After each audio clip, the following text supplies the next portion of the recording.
Yo, so what's good with y'all? Welcome back to the channel, and today I'm here to give you guys my prediction for the Super Bowl, which is on Sunday, and I'm actually making this video the day before the Super Bowl.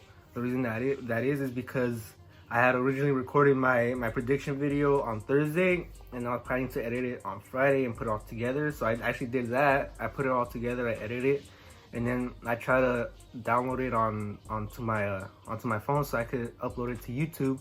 And it told me I did not have enough storage on my phone for it, being that it was a 26-minute video. And I was just thinking, well, this is just too long of a video for me to make, so I'll just try and condense my my prediction into a shorter video. I'll try and keep it within 10 minutes, give or take a few minutes. So with that being said, let's dive right into this video. So the spread for this game, Vegas has it at -3.5, Kansas City Chiefs being the favorite, and the over-under at 57 points. And for me, I'm actually taking the Tampa Bay Buccaneers plus 3.5 points, and I'm taking the over. So I predict a 31-28 point game. I feel like Brady will lead a fourth quarter drive that'll end up in a game-winning field goal, or at least give him a lead and not give the Chiefs enough time. I predict that Patrick Mahomes will throw for around 320 yards, 3 touchdowns, and an interception, I believe. And as for Tom Brady, I believe that he'll have a 280-yard game around there, and he'll throw for 2 touchdowns and throw at least 1 interception. And I feel like the running backs, Leonard Fournette and Ronald Jones, I feel like they'll get another touchdown each. So how are both teams going to approach this game? Well, let's start off with the Kansas City Chiefs. I feel like they're going to be rolling Patrick Mahomes out a little more, getting him out of the pocket, getting him out of harm's way with missing 2 key tackles, Mitchell Schwartz, Eric Fisher, and he's also going to be missing his starting center due to COVID issues. So I feel like Mahomes really won't have as much time in the pocket to throw as he's used to, and that Tampa Bay defense will bring pressure. That front 7, Vita Vea, and Ndamukong Suh, Devin White, Shaq Barrett, Jason Pierre-Paul, all of those guys, they're going to be chasing after Mahomes. They're going to be putting the pressure on him. I feel like they'll be applying early pressure on, get him to move around, get him out of his comfort zone. As far as Travis Kelce, Tyreek Hill, the receiving core goes, I feel like Tyreek Hill will probably have around 110-20 yards with like 7 receptions. He'll probably get a touchdown. I feel like Travis Kelce will also get a touchdown, and they'll probably pick one up off the ground. Now, how do the Chiefs approach this game from a defensive standpoint? I believe that right away they should take away the run game from them, but that's not easy, especially when you have 2 great running backs. And I feel like this will be one of those games that Leonard Fournette takes over, and Ronald Jones will be as good. He'll still have a pretty good game, but I feel like this is Leonard Fournette's game for him. So if you can take that run game away from him, then you can take away the play action from Brady, and then he won't be looking to take those deep shots downfield as often as he normally would, and you guys can hold him down to just those check downs that he's used to throwing, those short passes that he's used to throwing, because he won't throw it wildly up in the air for grabs to Mike Evans or Chris Godwin if there's nothing good going for him. He'll take what he can get. He'll take those little chunks of yardage, and then he'll get himself into a third manageable situation, 3rd and 2 most likely. And that's how the Bucs will approach this game offensively. I feel like they'll try and keep Patrick Mahomes and that explosive Chiefs offense on the sideline for as much as they can, taking them as much time off the clock as they can. And who's a better manager of the game? It's Tom Brady. Brady will try and run out the clock, get the play clock down close to 0 as possible. Around 5, 4, 3, 2, 1 is when he'll take a snap. If they can keep Mahomes off the sideline for as much as possible and they dominate time of possession, then that's why I'm seeing the Bucs as the key favorites, in my opinion. That's why I'm taking the Bucs. I mean, they're not the key favorites according to Vegas or nothing like that, but in my opinion, that's how the Bucs will try and win this game. Then they'll try and pick apart that Chiefs defense any which way they can.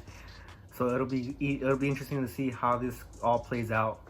Now, apart from the exterior guys, Mike Evans, Chris Godwin, I think one of the deciding factors and the key factors are the interior guys.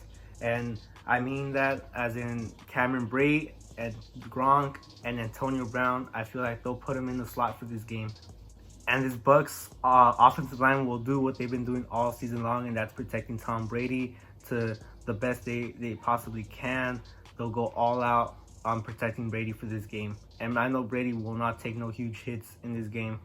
He won't put himself in jeopardy like that. Brady has the experience. He knows better than to throw one of those deep balls and hope that it hits your target. No, I don't think Brady will see that from Brady today.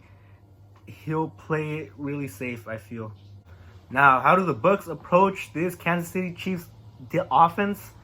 Well, I believe it starts with giving Tyreek Hill, Sammy Watkins, Mecole Hardman, respecting the speed that they have, giving them a good amount of distance. For the Bucs defensive backs, I would not recommend pressing up on Tyreek Hill at all. You should give him his space, 3 to 5 yards, 5 to 7 yards, even maybe. Give him space, respect that speed, his elusiveness. Try and catch him when he's making the catch. Try and break it up, but do not try and press up on Tyreek Hill. He'll just burn. He'll burn any. Not any corner, but I feel like he'll be able to work his way around almost any corner. The Kansas City receiving core is just too explosive, just too elusive, unpredictable at times, and with Travis Kelce also being thrown into the receiving mix, I feel like you'll see a lot of zone blitzes out from the Tampa Bay Bucs. You'll probably rush the two outside guys, Barrett, Pierre Paul, and leave Devin White back into coverage, or fake that he's going to blitz and then drop him back in, or drop one of the bigger guys, maybe even a Ndamukong Suh, drop him back a little bit and try and catch Kelce on those short routes, those cross routes, those drag routes, and then leave the deeper post routes, those corner routes to the secondary, and hopefully they could try and make a play on Kelce or break up one of those passes. Now, this will probably be one of the more better Super Bowls that we've seen in a long time, and this Super Bowl will be literally an actual war, I believe. You got the war and the battle going on in the trenches, and then you got the air attacks going on, and then you got the two generals, the two leaders, Patrick Mahomes, Tom Brady. So this will be a pretty good game to watch. This will probably be one of the best Super Bowls we've had in a while. Maybe the Super Bowl 51. I mean, that Super Bowl was pretty spectacular, pretty phenomenal. With the Patriots making that comeback, Super Bowl 52, with the Philly special, that the miracle game, some would like to say. I think this Super Bowl will be up to par with one of those. That's my condensed, more compact version of my video that I had recorded earlier.